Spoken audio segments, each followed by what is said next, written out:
Shalom, shalom, boa tarde. Hoje nós estamos no dia 27 de Tammuz, 5.783. É o dia 16 de julho de 2023. É a tarde com a Torá, trazendo a paraxá da semana e as suas leituras diárias. Estamos no primeiro dia da semana, é o primeiro dia para o Shabat. E, portanto, estamos aí no início de novas reflexões, novo estudo.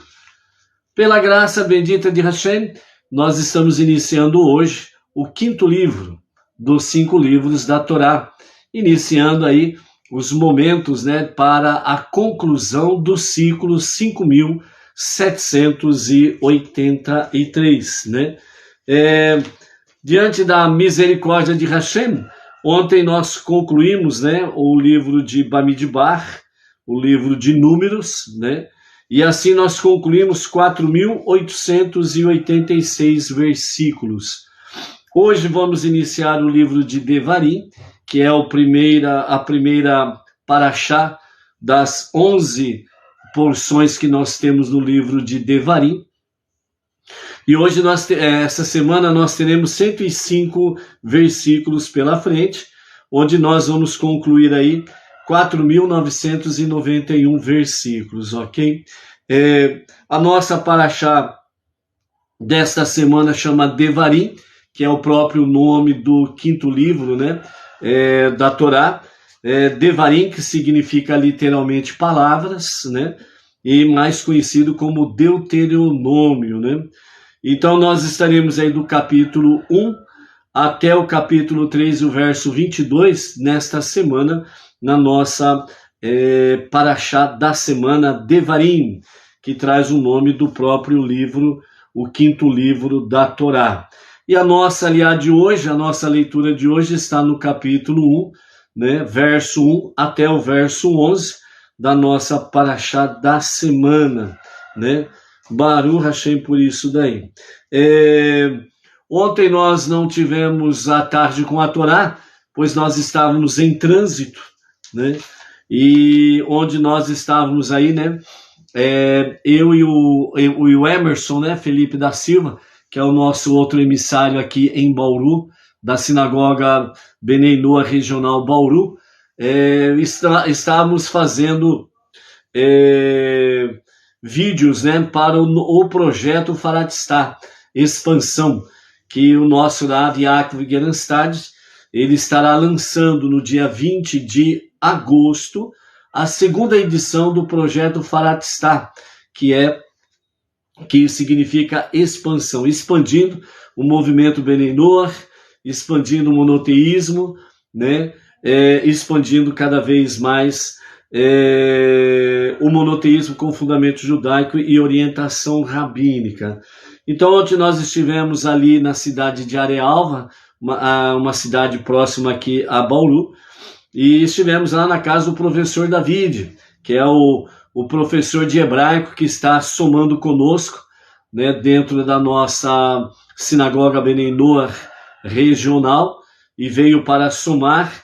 E um dos projetos que nós temos aí para agosto, é exatamente para Bauru e região, aulas de hebraico, chama Escola Aberta Hebraico, para qualquer pessoa de qualquer segmento, religioso ou não religioso, que queira aprender o hebraico, poderão entrar em contato conosco, e nós estaremos aí trazendo aí a grade, para a questão do aprendizado do hebraico, Então esse é um dos projetos que nós temos aí para a Sinagoga Bnei Noah Regional Bauru, Teremos também aí outros projetos, entre eles o projeto de marketing e cultura judaica, onde nós estaremos trazendo nesses 2 departamentos, cada vez mais o conhecimento do monoteísmo, com fundamento judaico e orientação rabínica,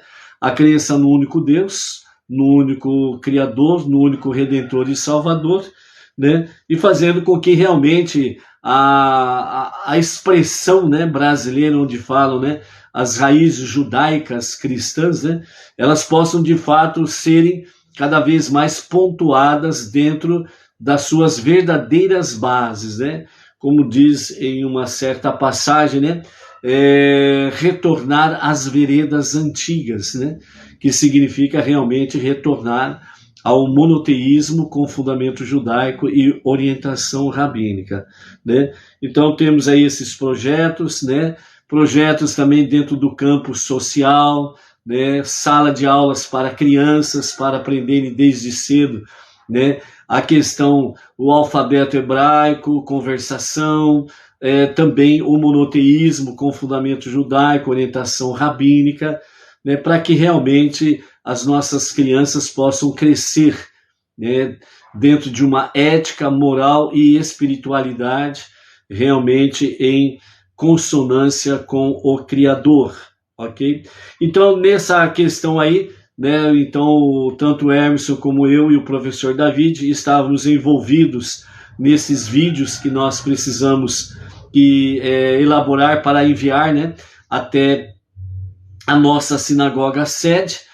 E aí, realmente, questão de logística, questão de internet, mas a preocupação na edição, na gravação e edição, né, dos vídeos, isso daí acabou ocupando um tempo muito vasto nosso, né, e acabamos chegando mais de meia-noite nas nossas residências, né, então aí dificultou tudo. Então, desde já, a gente deixa aqui as nossas escusas aos amados, né, de não termos enviado a live de ontem à tarde com a Torá. E hoje retornamos aí à normalidade. Baruch Hashem por isso daí.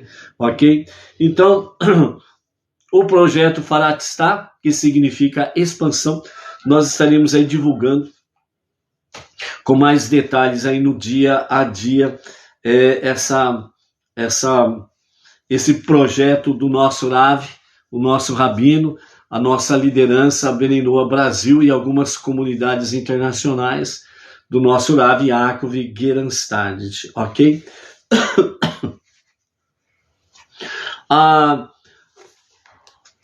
Nós findamos ontem o quarto livro, Bamidbar no Deserto, onde nós concluímos aí sobre as questões sobre a viagem pelo deserto, enfrentar os desafios e podermos realmente estarmos conectados com a Torá e estarmos conectados com a vontade divina, né? Uma das coisas que nos chama a atenção dentro desta realidade aí, onde o ensinamento racídico, com referência, né, à conclusão do quarto livro, os nossos mestres fazem uma comparação com uma mesa de 4 pés, né? Uma mesa de 4 pés tem muito mais sustentabilidade do que uma mesa de 3 pés ou 2 pés, por exemplo, não é verdade?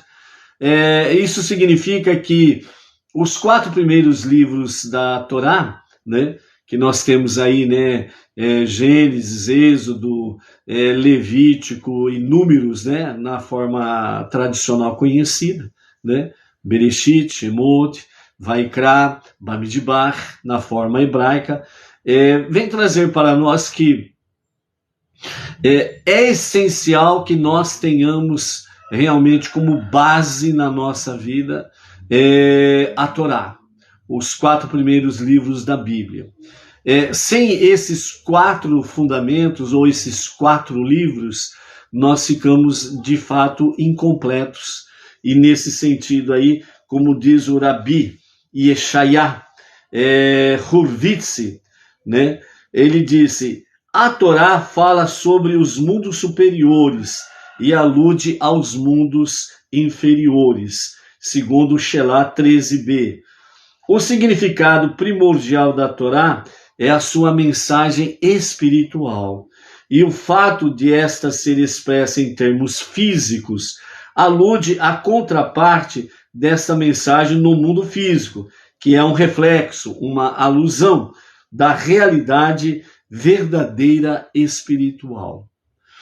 Ou seja, qual a conexão que nós temos nesses ditos com referência à questão das 4 bases ou os 4 pés de uma mesa.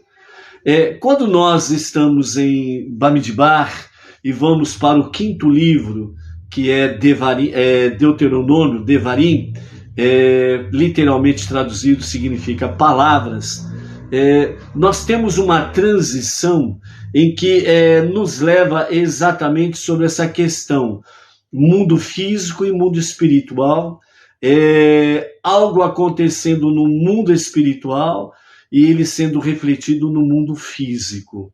Por isso que aqui o Rabi Ishaya Hurvitz, que nasceu em 1560, né, e faleceu em 1630, já nos ensinava nesse aspecto, que a Torá ela traz as questões dos mundos superiores exatamente para este mundo inferior, no sentido de que o significado principal, primordial, essencial da Torá é a sua mensagem espiritual e o fato de ser expresso no mundo físico, né? Então vejam bem, quando nós adentramos em Devarim, Deuteronômio, que significam palavras, Devarim, palavras, o que nós aprendemos? Que Moshe, ele no 5º livro, o Devarim, ele sempre vai estar na primeira pessoa, porque é Moshe falando de forma literal. Os 4 primeiros livros, a essência dele é Deus falando.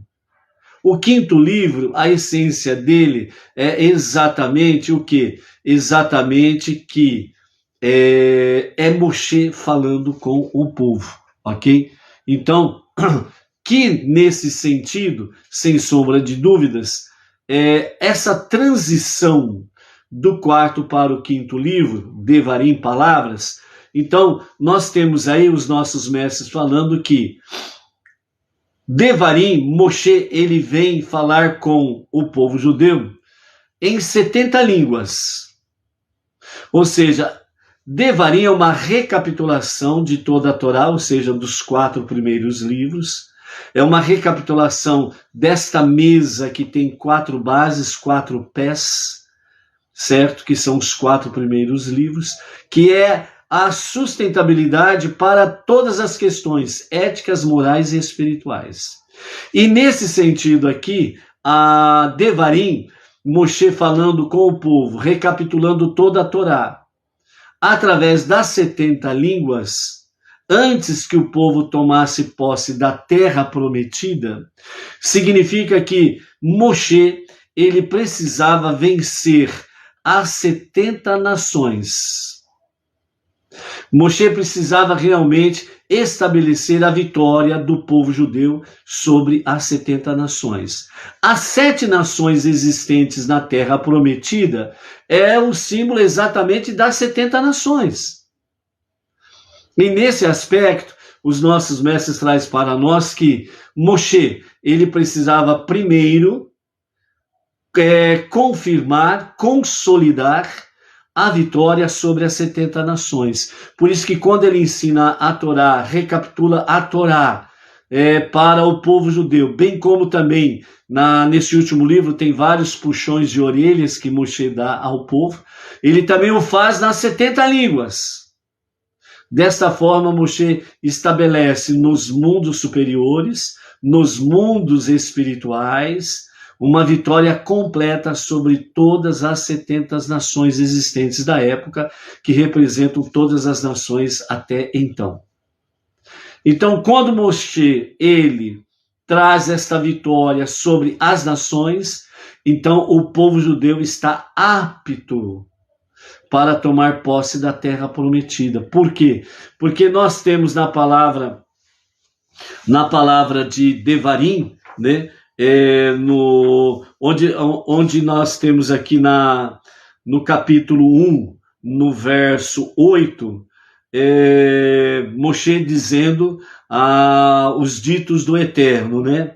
Vejam que eu, diz o Eterno, coloquei a terra em suas mãos diante de vocês. Então, quando você pega e veja, e você lê, né? Vejam, eu coloquei a terra diante de vocês. Dentro dos comentários dos mestres, e entre eles Rashi, O significado diante de vocês é exatamente esse. Eu coloquei a terra em suas mãos. Ou seja, a posse da terra é uma realidade para vós. Isso acontece exatamente nessa transição. A conclusão do quarto livro, certo? Simbolizando exatamente uma mesa bem estruturada de 4 pés. Por que uma mesa bem estruturada de 4 pés? Porque o rolo da Torá, ele é colocado sobre uma mesa para a leitura, que é chamada de bimá. Então, quando o rolo da Torá é colocado sobre a mesa e o rolo é aberto para a leitura dentro da sinagoga judaica, da porção referente ao dia X, ok? Então, esta mesa, ela tem 4 pés. Então, significa que a Torá ela está bem alicerçada, ela está bem fundamentada. Então, por isso, né, os 4 pés da mesa, simbolizando a conclusão do quarto livro, Bamidbar, adentrando no quinto livro, Devarim, palavras. Então, Moshe vem recapitula a Torá para o povo judeu e também vem trazer as suas exortações ao povo judeu nas 70 línguas. Quando Moshe faz isto, ele quebra todas as potestades, ele quebra todas as energias negativas e destrutivas das nações, e ele estabelece realmente o povo judeu como aquilo que ele vai recapitular aqui, dizendo: Deus vos escolheu para ser a luz das nações, para que as nações possam olhar para vós e dizer: que povo sábio é este, que tem um Deus que sempre está junto com ele. Entendeu? Então, esta é a grande mensagem que nós vamos tendo, né, nessa passagem dos 4 livros, do quarto livro para o quinto livro, Bamidbar, né? E dentro dessa ótica aí, né, nós temos aí exatamente o que os nossos mestres trazem para nós, dentro da ética dos pais, é sobre uma questão, vencer o ódio, o antídoto para o ódio. Nesse momento em que o povo vai já praticamente partir para a conquista da terra prometida, vai ter as guerras, e Deus aqui fala, né, Moshe dizendo aqui, no capítulo 1, verso 8, né, de Devarim, né, eis que eu coloco em vossas mãos esta terra, os povos, né, ou seja, a posse é de fato a vossa, coloquei a terra, né, em vossas mãos, para que tomem posse. Então, é necessário que o povo judeu esteja imbuído não do ódio, mas do amor. Porque uma coisa é certa, né? Os famosos tratados de guerras aí da era moderna, é uma coisa da era moderna, como o próprio nome diz, etc. e tal. Mas o povo judeu sempre, desde o princípio, Deus ditou as boas regras para o povo judeu quando vai à guerra. E sempre foi o único povo que teve realmente ética, moral e espiritualidade para ir à guerra, para não serem guiados pelo ódio, para não serem guiados pela crueldade, pela raiva ou coisas semelhantes a estas, ok? Antes de nós continuarmos aqui, né, com o antídoto da guerra, eu preciso descobrir para quem que vocês estão dando Mazal Tov aí. Quem que está fazendo aniversário aí, avisa, fala aí para a gente poder mandar um Mazal Tov aí, né? Quem é que está fazendo aniversário aí, né? Que mandaram o Mazal Tov aí. Eu preciso saber quem que é. A Maria do Socorro Salles, lá de Brasília, enviou Mazal Tov para alguém aí. Então, quem estiver fazendo aniversário, dá um shalom aí, gente, para a gente poder, para nós podermos mandar aí um Mazal Tov aí, tá bom? Ok, então. Então, amados, segundo a ética dos pais, né, o Pirkei Avot, no capítulo 2, né, na Mishnah número 4, nós temos aí: não julgue seu próximo até que você se coloque em seu lugar. Então, o povo judeu sempre teve ética, moral e espiritualidade para ir à guerra. Segundo os nossos mestres do Hassidismo, né, eles explicam para nós que realmente jamais podemos julgar alguém sem se colocar primeiramente no lugar dele, no lugar daquela pessoa.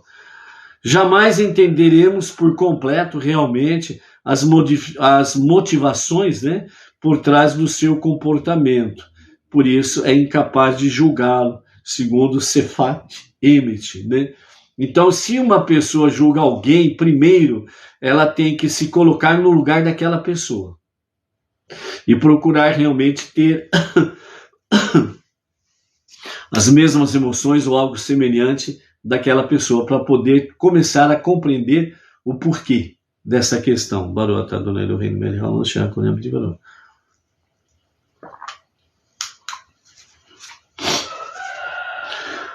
Todavia, até que você tenha se colocado no lugar dele, implica que deve-se tentar entender o próximo da melhor maneira que puder, chegar tão perto quanto possível do lugar do próximo, procurando entendê-lo, tanto intelectualmente quanto emocionalmente, com a maior e a mais profunda expressão de amor. Jamais o amor ao próximo pode estar fora desta questão. Conforme a pessoa se aproxima de alguém, sua perspectiva para com ele principia a mudar. Começa a vê-lo sob uma luz mais favorável e até mesmo a reconhecer que as aparentes falhas que observou naquela pessoa são, na verdade, reflexos das falhas idênticas, porém menos aparente, a si mesmo. Então a sabedoria judaica fala que normalmente quando nós enxergamos falhas nas pessoas é um reflexo das nossas próprias falhas. Segundo, a ética dos pais, aliás, né, no capítulo 1, na Mishnah número 6, traz esta realidade. E aplica o ensinamento do Baal Shem Tov, que diz: você certamente admoestará seu próximo.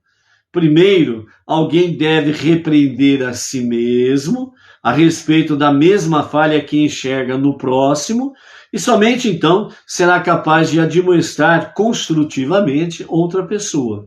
Senão ela vai analisar de forma destrutiva. Segundo o ensinamento de Baal Shem Tov, né, confere a percepção adicional ao conselho dado por Resh Lakish, que diz: primeiro retifique a si mesmo e então retifique os outros, como consta no Talmud Bava Batra 60b. A palavra utilizada aqui para retificar, que é keshot, literalmente ela significa adornar. Como adornar alude ao relacionamento de marido e mulher, deduzimos que o ensinamento geral, primeiro retifique a si mesmo e depois retifique os outros, aplica-se mais especificamente aos parceiros do casamento. Quando a pessoa percebe que a retificação de outro depende da retificação de si mesmo, aprende a ser paciente com os outros. A paciência é o antídoto da raiva. Somente quando se dirige à própria má inclinação da pessoa, a raiva é justificada, como ensinam os nossos mestres. A pessoa deve sempre provocar a fúria de sua boa inclinação contra a sua má inclinação, conforme está no Talmud Berachot 5a, ok? Então, segundo os sábios, né, a única oportunidade que a pessoa tem realmente de se justificar, de agir, provocar fúria da sua boa inclinação contra a má inclinação. Então essa é a única forma de poder justificar no bom sentido. A fúria da sua boa inclinação contra a sua má inclinação, né? Para que realmente a má inclinação não impere, mas prevaleça a boa inclinação. A respeito dos outros, né, dentro desse ensinamento aqui, e do próprio cônjuge em particular, que está fazendo essa comparação, a pessoa deve se esforçar para assumir o atributo divino da infinita paciência, né? Então veja bem como que os sábios da Hassidut, ele vem trazendo o nosso relacionamento com o próximo, mas eles fazem, né, ao mesmo tempo, né, uma comparação com um casal, o marido e a esposa. Então vejam bem a conotação ou a colocação da paciência, da boa palavra, do bom julgamento entre o marido e a esposa. O mesmo nível deve ser levado para o próximo. Ou seja, tudo deve ser resolvido com o quê? Com paciência, com amor ao próximo, ou ao cônjuge, que é o próximo também, sem sombra de dúvidas, para que realmente as coisas possam ser feitas de forma adequada, em que ninguém saia machucado, mas saiam de forma espiritual mais elevado, colocando a má inclinação no seu devido lugar e elevando a boa inclinação. Então, a infinita paciência é a consciência, o espaço infinitamente grande da mente, que favorece a capacidade da pessoa de esperar para que o conflito se resolva por si mesmo, se suspender o julgamento, de conferir continuamente e controlar sua tendência inata de relacionar-se impulsivamente, melhor dizendo, impulsivamente com os outros, né? Então aqui, né, daqui a pouco nós vamos falar quem que é o rabino que está escrevendo esse artigo aqui, ok? É muito significativo. Então, aqui está trazendo exatamente que a infinita paciência é a consciência, que é o espaço infinitamente grande na nossa mente. Assim, a nossa mente, como ela é infinitamente grande, até hoje, os cientistas não conseguem compreender a mente humana, só parcialmente, mas as dimensões são ali milhares e milhões de neurônios e companhia limitada, etc. e tal, né? O cientista às vezes acaba ficando mais louco do que se imagina, tentando decifrar os segredos da mente humana, né? Então, por isso, a infinita paciência é a consciência. Qual é a consciência? O espaço infinitamente grande da mente, né? E é isso que favorece a pessoa de fazer um julgamento adequado, a partir do momento que ela se coloca numa posição em que realmente a vontade divina impera, ou seja, ame ao teu próximo como a si mesmo. Então, nesse sentido, né, esta é a chave para evitar o dano que a pessoa inflige sobre si mesma e sobre os outros, quando é incapaz de controlar as reações da sua natureza primária às situações da vida, a impaciência, o nervosismo, a ira, o ódio. Todos os grandes pecados arquétipos ou arquetípicos, né, da Torá resultaram de uma básica falta de paciência, né?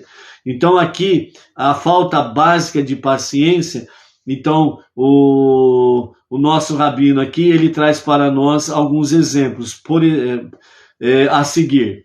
O pecado primordial foi comer o fruto da árvore do conhecimento do bem e do mal.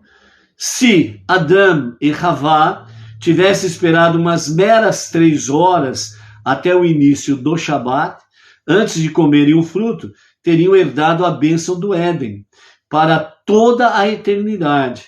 Foi a falta de paciência que provocou a queda daquela sublime realidade inicial, a sentença de morte para toda a humanidade e o prolongado exílio do paraíso, né? Então, ou seja, todos nós sabemos que o ser humano ele foi criado no 6º dia. E ele foi criado no 6º dia, ali na parte da tarde, né? Já de forma adulta, né?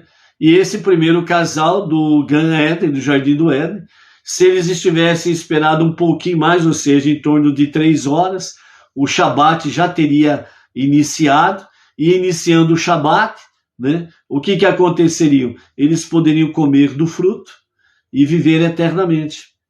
E o mundo seria já, né, transformado literalmente na moradia de Deus. Mas a falta de paciência fizeram com que o primeiro casal comesse o fruto antes do prazo, antes da hora, e o resultado é esse daí que nós estamos vivendo até a presente configuração.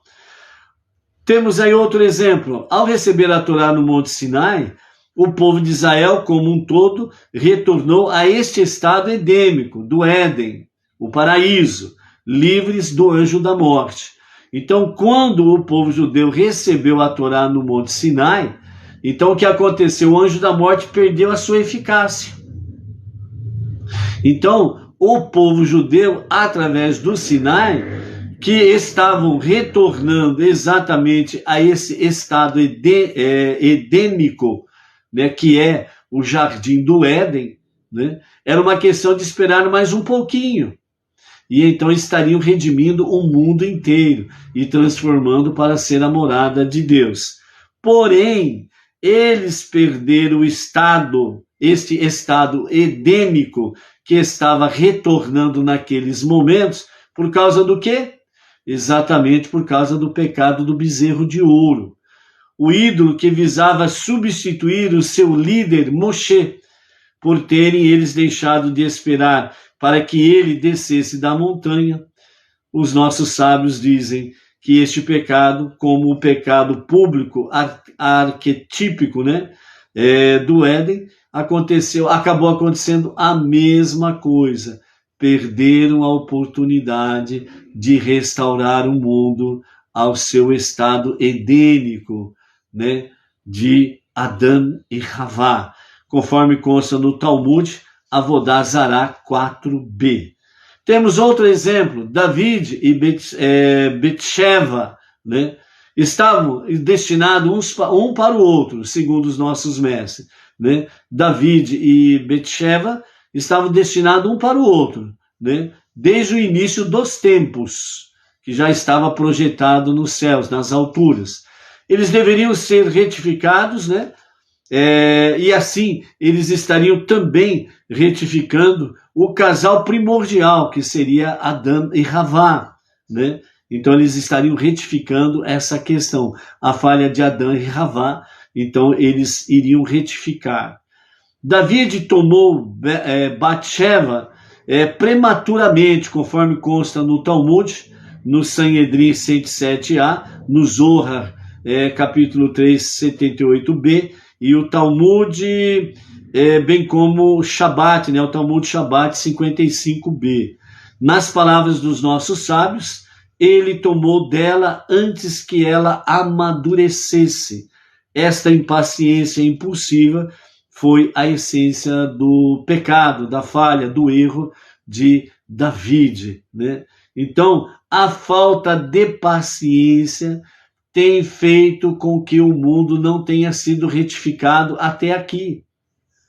Então, por isso, como diz o nosso Rebbe Menachem Mendel, nós somos a última geração, e essa última geração, ela precisa buscar cada vez mais ter paciência. Por isso, né, techuvá, serviço diário das preces, estudo da Torá, seus mandamentos, o estudo das 7 leis de Noah e as suas ramificações, a de Sedaká, doações, ofertas, dízimos, etc., né? Atos de justiça, bondade, etc. e tal, faz parte deste compêndio para que nós possamos estar retificando primeiramente nós mesmos, para podermos retificar o próximo e assim retificando também o mundo para ser a moradia de Deus, ok?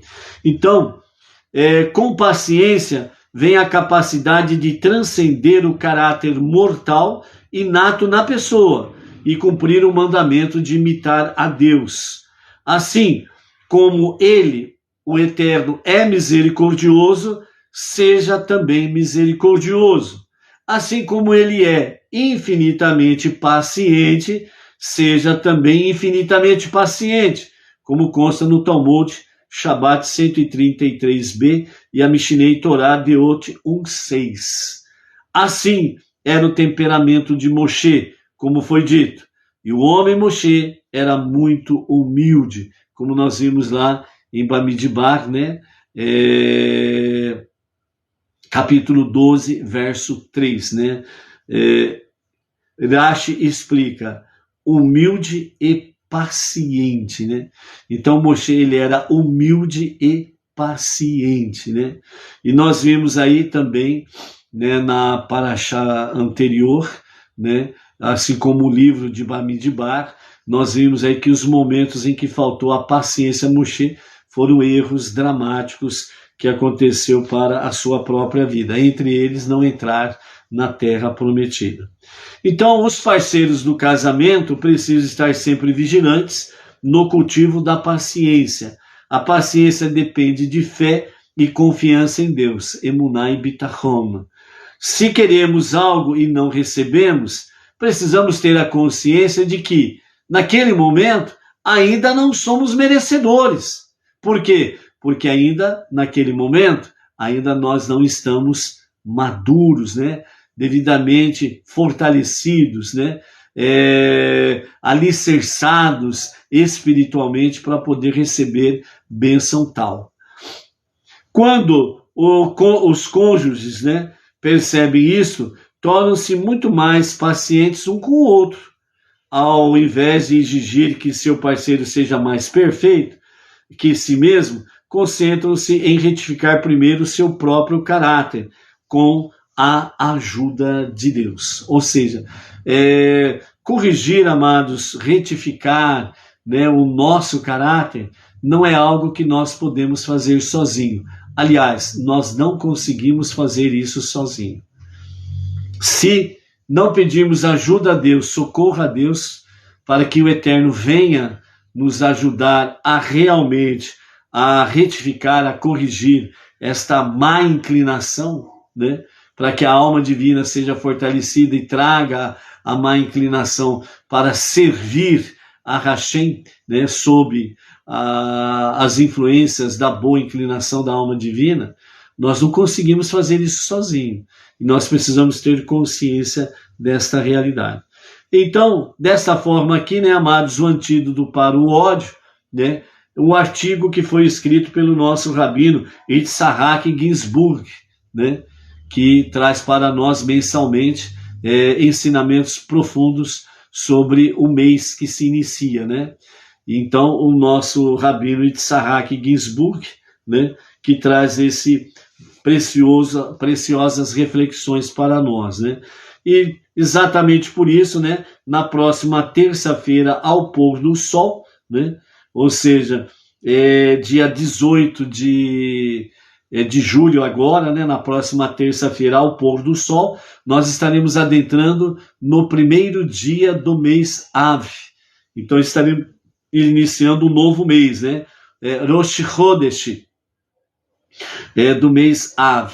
E nesta questão, a partir do pôr do sol da terça-feira, nós estaremos iniciando aí um período de 9 dias, que são os últimos 9 dias, com referência àquelas 3 semanas de luto, por causa da destruição dos 2 templos, né? Completando as 3 semanas de luto, né? E aí nós estaremos trazendo aqui a palavra do nosso rabino Yitzhak Ginsburg sobre o mês Av e os aprendizados dentro dessa questão, os 9 dias do mês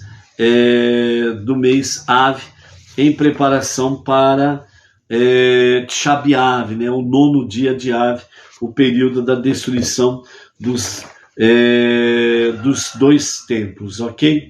Então, amados, né, dessa forma é a nossa transição, né, do 4º livro para o 5º livro, de Bamidbar, fechando os 4 primeiros livros, né, que são os 4 pés de uma mesa, que significa os 4 primeiros livros, né, é a base para tudo na nossa vida, sem sombra de dúvidas. E o quinto livro, que exatamente vem na primeira pessoa, referindo-se a Moshe, ele vem somar aos 4 livros para os aprendizados, lições, etc. e tal. E aí fecha-se o compêndio, né, dos 5 livros, e nós vamos aí partir para a conclusão do ciclo 5.783, ok?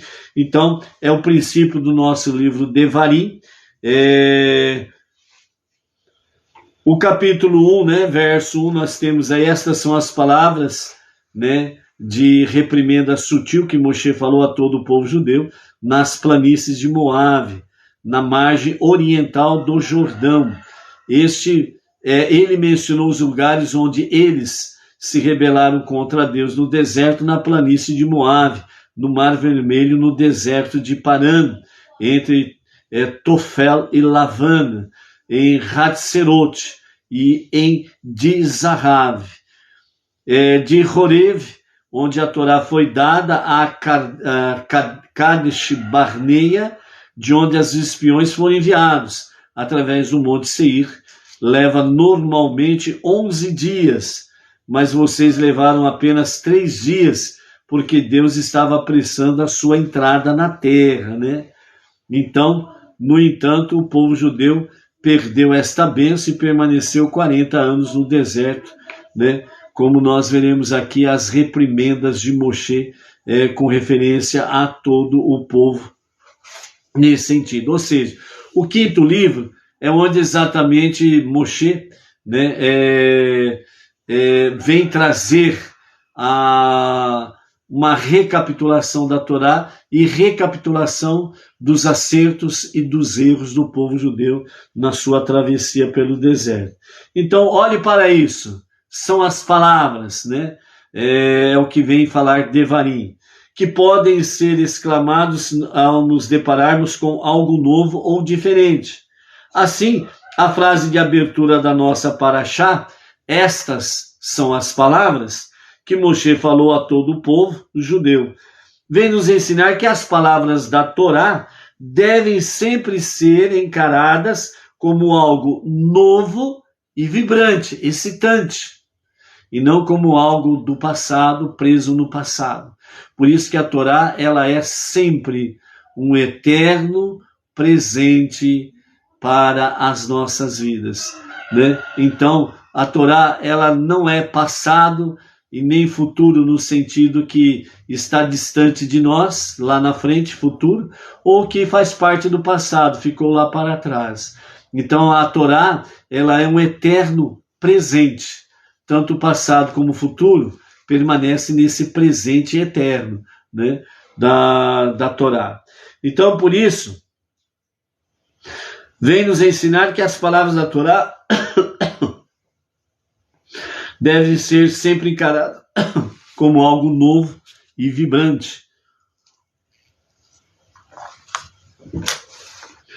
Segundo Rashi, ele nos fala, né? Elas devem ser novas aos seus olhos todos os dias. E o nosso Rebbe Menachem Mendel fala que nós precisamos viver a Parashá da semana no nosso dia a dia. Justamente por causa desse aspecto. Para que a Torá não seja algo passado, que está lá preso no passado, porque foi do passado, foi lá no passado, ficou lá no passado. E nem lá na frente, no futuro, como algo que vai ser alcançado, né? Que está lá na frente, lá no futuro. Mas a Torá, ela é um eterno presente. Mudar a maneira como pensamos e agimos a ponto de genuinamente adotarmos uma nova abordagem é de fato um milagre. Pois se a definição de milagre é uma mudança sem precedentes na natureza, então uma perspectiva totalmente nova da Torá e do serviço divino também representa uma mudança sem precedentes, né, em nossa natureza. É um milagre pessoal. Ou seja, aqui o que Rashi e os comentaristas estão trazendo para nós no princípio de Devarim, né, Deuteronômio, palavras, é exatamente que você pode viver esse milagre pessoal diariamente. O milagre do renovo da vida. O milagre da vida, que se faz todo instante, todo momento, cada dia. Por isso, Modéani.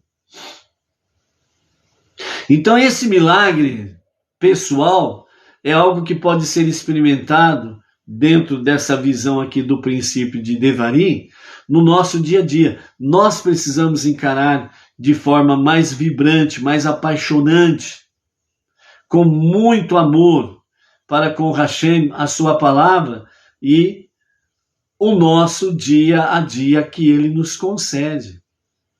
É um presente milagroso que Deus nos dá todo santo dia.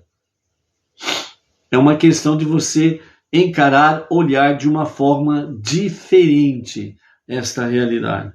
Então, a fim de nos ajudar a realizar esta maravilha diariamente, Deus nos concedeu o presente do sono. Por isso que nós dormimos.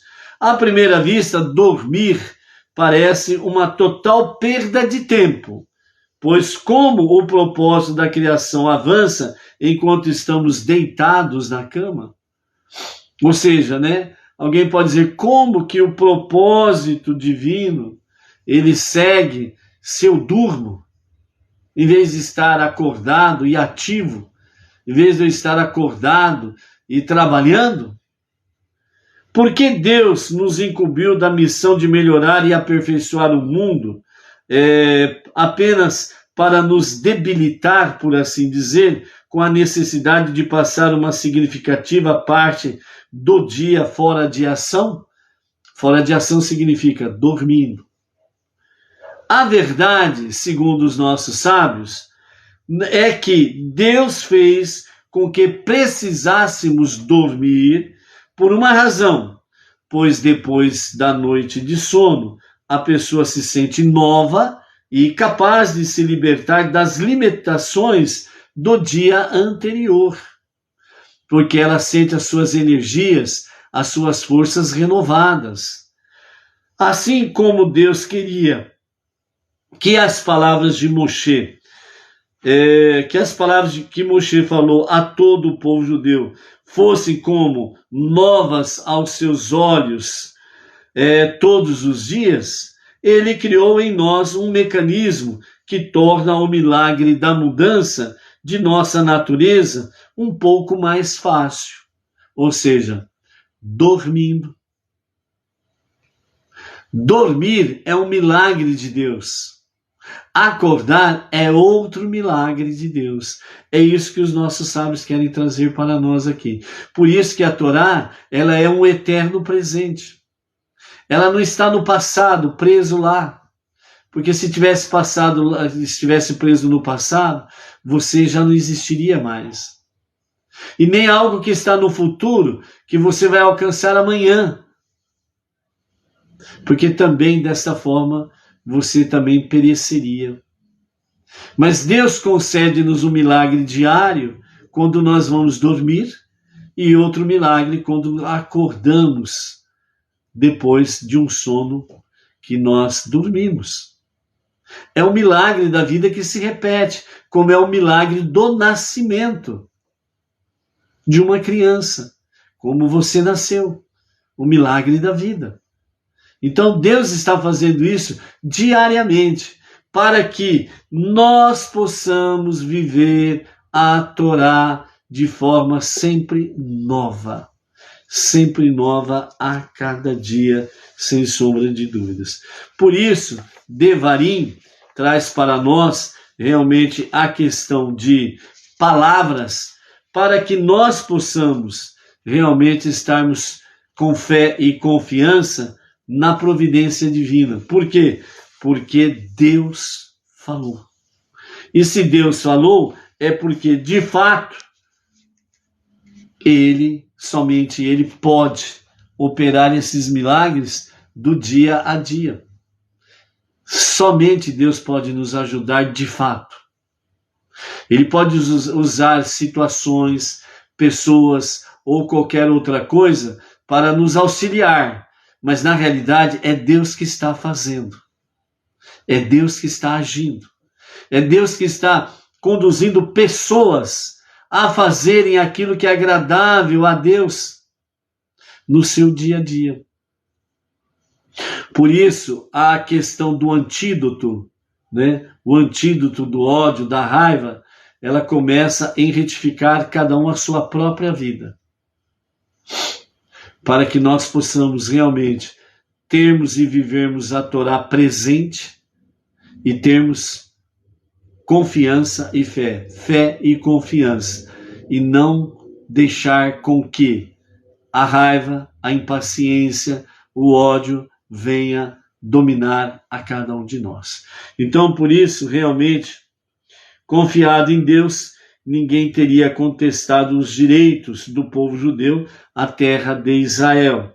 Da mesma forma, nos dias de hoje, quando o povo judeu confia, quando o povo judeu confiar em Deus, que a terra de Israel pertence inequivocadamente a eles, e que eles estão prontos a declarar isto abertamente às nações do mundo inteiro, ninguém contestará a questão, e vocês não precisarão ir à guerra. De fato, até mesmo armas serão desnecessárias, conforme escreveu Rashi em Likutei Sihot, volume 34, página 8. Ou seja, aqui o que os comentários de Rashi estará trazendo, realmente, com base no capítulo 1, verso 8, de Devarim. Vejam que eu já coloquei a terra em suas mãos diante de vocês. Esta é uma realidade. Ou seja, aqui o que Rashi está trazendo para nós, dentro desses comentários aqui, no Rumash de Devarim, que o nosso Rebbe traz para nós aqui, é que o comentário de Rashi, ele está realmente confirmando o versículo 8. Deus deu a posse da terra. E isto é inquestionável. Então, nesse comentário aqui, quando o povo judeu confiar em Deus, que a terra de Israel pertence inequivocadamente a ele, e que eles estão prontos a declarar isso abertamente às nações do mundo, então ninguém contestará a questão e vocês não precisarão ir à guerra. De fato, até mesmo armas serão desnecessárias, conforme escreve Rashi. O que significa isto nos dias atuais? É onde que nós precisamos entender. O povo judeu não declara abertamente a posse da terra. Não declaram abertamente os limites, as fronteiras da posse da terra. E desde 14 de maio de 1948, as lideranças políticas de Israel, que continuam sendo influenciadas pela opinião pública e não pela decisão divina, que continuam sendo realmente influenciados pelos poderosos das nações, têm feito desde 14 de maio de 1948 concessões das suas terras. Os adversários, os inimigos, dizem: nós queremos terra. E aí vem o governante e diz: vamos dar terra. Como vimos em várias situações através desse tempo todo. Mas qual a finalidade? A princípio, dos políticos é exatamente fazendo concessões para que haja paz. Mas conseguiram isto? Não. Por quê? Porque o inimigo, ele não quer paz, ele quer guerra. Porque o inimigo, ele não quer harmonia entre os povos, ele quer eliminar o povo judeu. Porque o inimigo, ele não quer que realmente o povo judeu tome posse de fato de toda a terra de Israel que está dentro do campo bíblico da Torá. E aí o que acontece? Por mais que os políticos, os governantes israelitas concedem concessões, sempre tem guerra. Por quê? porque o inimigo, ele não quer a terra, ele quer eliminar o povo judeu. E a promessa divina é esta, capítulo 1 de Deuteronômio, verso 8. Vejo que eu coloquei a terra em suas mãos. Quando o povo judeu assim o fizer, eles terão paz até com seus inimigos. Por isso, Rashi diz, não precisará nem de armamento. Entendeu? Então é seguindo a orientação divina, para que as coisas possam acontecer sem sombra de dúvidas, segundo a vontade divina, né? Então, o nosso Rebbe Menachem Mendel, ele traz para nós, né?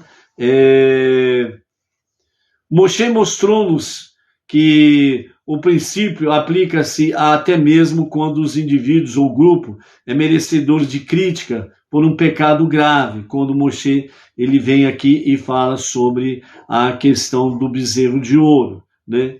De um pecado tão grave como trair a Deus fazendo um bezerro de ouro. Aprendemos com o exemplo de Moshe que devemos estender aos outros toda a nossa ajuda, tanto material como espiritual. Ao ajudar desta maneira os outros, recebemos o auxílio de Deus para encontrar nosso próprio caminho na vida, como também seu amparo na provisão de necessidades materiais, tanto nos campos espirituais como físicos, financeiros e materiais, né? Para que realmente sejamos agraciados pelo favor divino.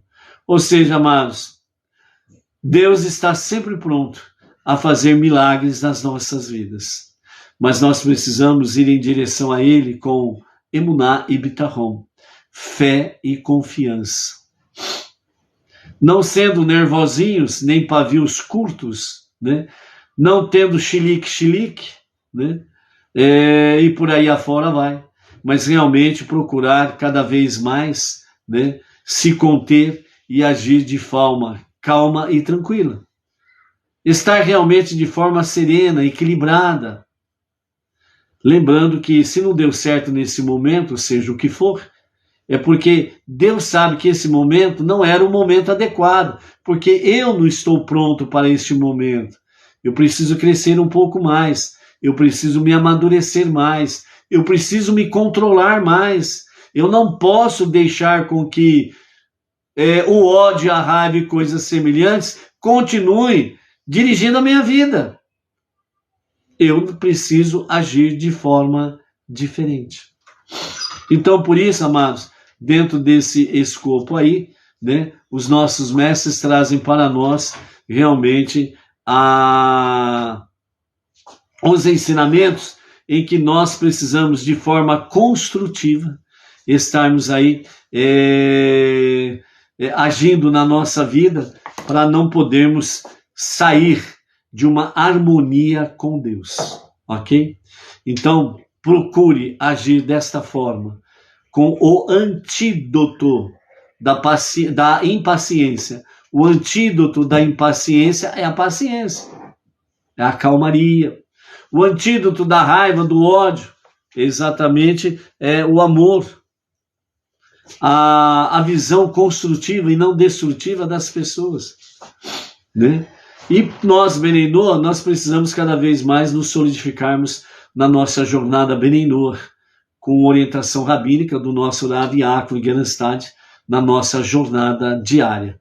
Por isso, esse princípio da semana que seja o princípio de uma semana preciosa, né? À luz dos olhos de Hashem e à luz da sua Torá, iniciando esse quinto livro, Devarim. Encerrando, Baruch atah Adonai Eloheinu melech haolam, asher hakol nihya b'divaro, com o cafezinho da Edna. Baruch Hashem. Até amanhã, amados, com a graça de Hashem. Conto com as vossas preces para o nosso plantão desta noite aí, que seja debaixo da proteção divina em todos os níveis e sentidos. Até amanhã. Shalom, shalom.